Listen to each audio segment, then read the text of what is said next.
देर रात को सुधा अपने पति जग्गू के साथ बैंगन से भरी ठेला लेकर घर लौट रही थी।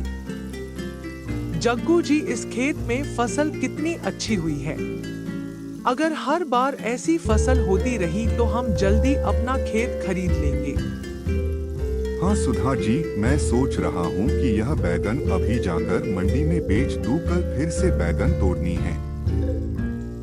नहीं जग्गू जी, अब बैंगन बेचने सुबह ही जाना, अभी बहुत रात हो चुकी है। ऐसी बातें करते हुए वो अपने घर जा रही थी कि तभी वहाँ पर धनी राम अपनी पत्नी चंपा के साथ आ रही है। सुधा, आपने तो कहा था कि आज हमारे पैसे दोगी, फिर पैसे देने क्यों नहीं आई?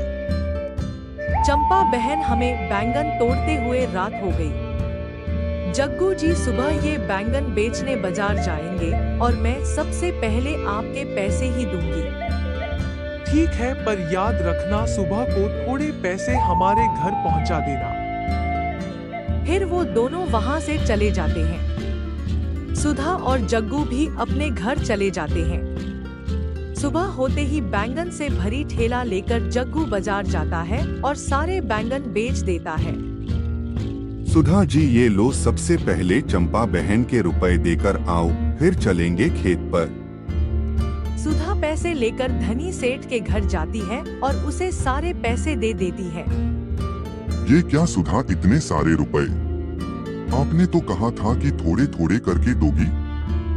हमें नहीं पता था कि उस जमीन पर खेती कैसे होगी, परंतु भगवान ने हमारी सुन ली और फसल बहुत अच्छी हुई, तो मैंने सोचा सबसे पहले आपके पूरे पैसे दे दूं।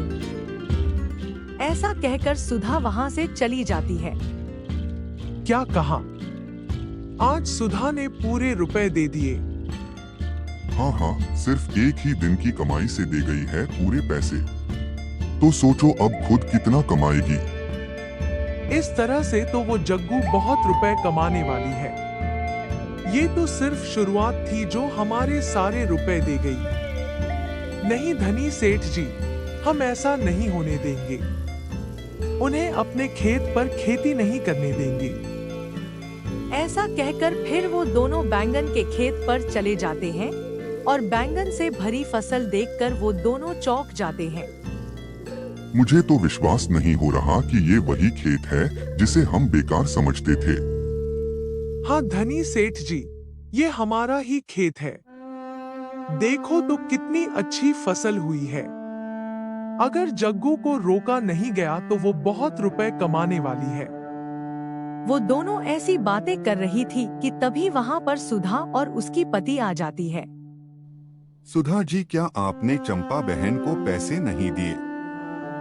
नहीं जग्गू जी, मैं तो अभी जाकर इनके पैसे देकर आई हूँ। हम यहाँ तुम्हारे पैसे लौटाने आए हैं। हमें नहीं चाहिए आपके पैसे वैसे। परंतु चंपा बहन, क्यों?